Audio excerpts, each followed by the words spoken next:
Exercise number 5.5 का question number 6, indicate relations into functions, one to one functions, onto functions and bijective functions from the following, also find their domain and range in each part from 1 to 6 to the codomain set is taken equal to the range set. तो पहला सवाल है आपके पास question number 1, R1 is equal to 1 2 2 3 3 4 4। तो हम इसको question number 1 की रकम लिखते हैं। R1 relation 1 1 2 2 3 3 4 4। तो domain of R1 is equal to पहली रकम 1 2 3 4, ये इसकी डोमेन आ गई। रेंज ऑफ R1 की रेंज आ गई है दूसरी रकम 1 2 3 4, 1 2 3 4, ये आ गई इसकी रेंज। डोमेन बराबर है A के और रेंज बराबर आ गई है B के। अगर डोमेन A के बराबर हो, रेंज B के बराबर हो, तो वो फंक्शन है कौन सा? इनटू फंक्शन है, या उसको 1 to 1 फंक्शन भी कह सकते हैं हम। इसको हम इस तरह मिसाल कर सकते हैं 1 2 3 4। ये आपके पास A है और 1 2 3 4 ये आपके पास B है। 1 1 के साथ, 2 2 के साथ, 3 3 के साथ, 4 4 के साथ। अगर डोमेन बराबर हो A के और रेंज बराबर हो B के, तो कौन सा फंक्शन होगा? R1 is 1 to 1 function. या हम यूं भी लिख सकते हैं R1 is bijective function. Bijective function वो होता है जिसमें कोई एक तो 1 to 1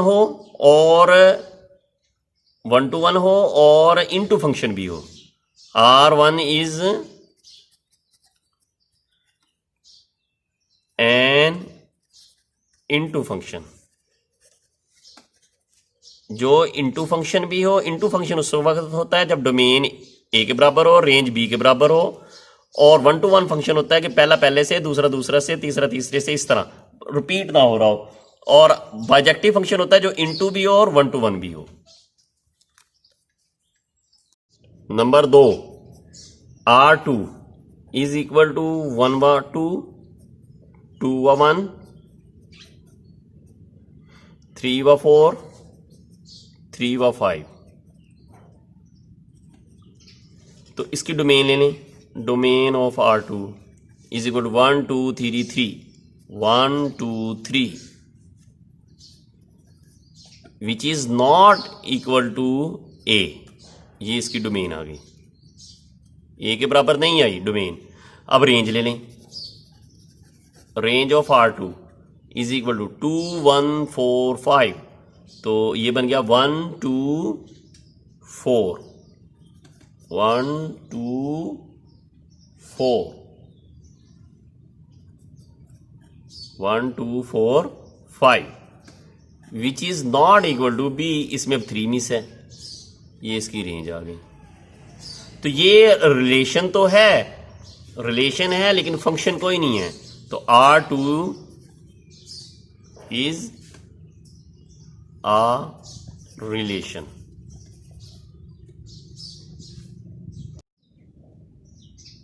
number 3, R3 is equal to BY CY DY। तो R3 की डोमेन ले लें। Domain of R3 BCD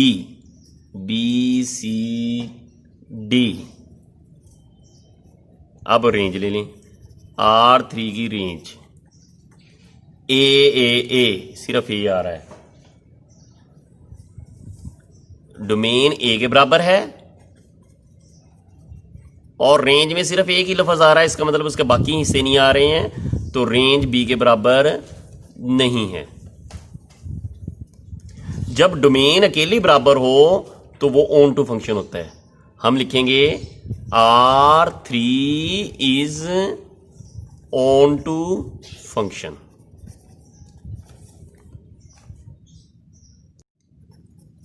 R4 ले लें। R4 उसने दी हुई है रकम 1 व 1, 2 व 3, 3 व 4, 4 व 3, 5 व 4। तो R4 की डोमेन लें, डोमेन ऑफ R4। डोमेन में आ जाएगा पहला 1 2, पहला 1 2 3 4 5, 1 2 3 4 5 which is equal to A. ये आपकी आ गई डोमेन। अब रेंज ले लें। रेंज में रेंज ऑफ R4 आ गई 1 3 4 3 4, 1 3 4, यानी कि तरतीब टूटी हुई है, which is not equal to B. ये रेंज आ गई।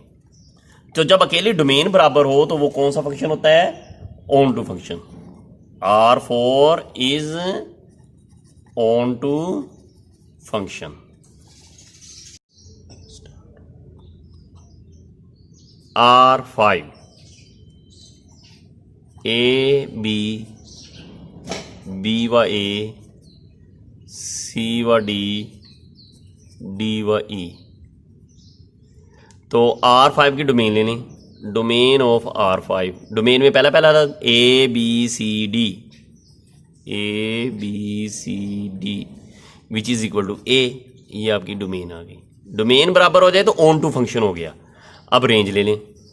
Range of R5 B A D E, यानी कि इसको तरतीब दें A B D E, A B D E, वो भी तरतीब से ही आ रहा है, which is equal to B, which is equal to range.